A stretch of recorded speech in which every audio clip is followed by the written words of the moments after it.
If you're a Flintstones lawyer, open one of your best forms. At the top, write a short description of what it is, when you use it, and why it's your preferred version. If there are blanks that require judgment, make a note explaining what belongs there. You're giving context, not just the document. If you're a Simpsons lawyer, take your client questions and turn them into a consistent format.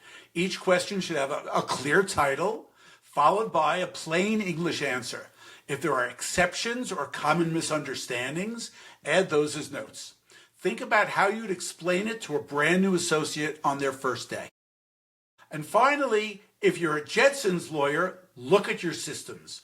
Instead of writing them as one long paragraph, break them into clear sequential steps. Start with the objective, then list the normal workflow, and finally note any common decision points. You're documenting the process the way you actually want it followed.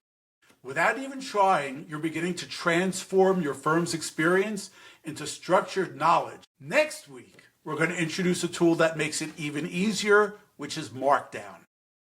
Jerry, what do you think? Do you think that these are good approaches for building? That was fantastic. I couldn't have laid it out better. And I think that that's like a great way for lawyers, especially ones who are resistant or new to AI, to think about it. Start with the Flintstone step, then get to the Simpsons step, and then, get to the Jetsons. I think how you laid that out is fantastic.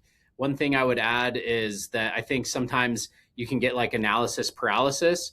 AI is built really well to understand natural language prompting, which is basically like just talk to it as if it's a coworker or a friend.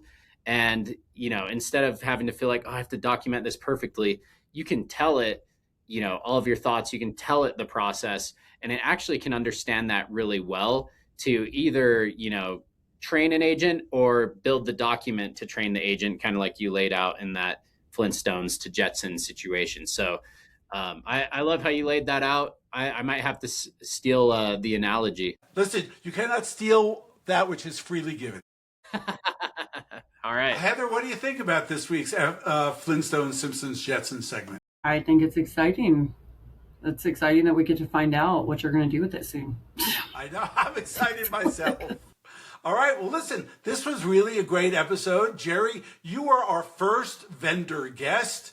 And I think we'll be able to do more of these because I'm hoping we added value for our listeners and that they consider David AI for their AI law firm solutions. Well, yeah. Thank you for having me on. This was awesome. This was actually my first law firm podcast. So we're both in our first time here. So I loved it. And yeah, would love to chat with anybody.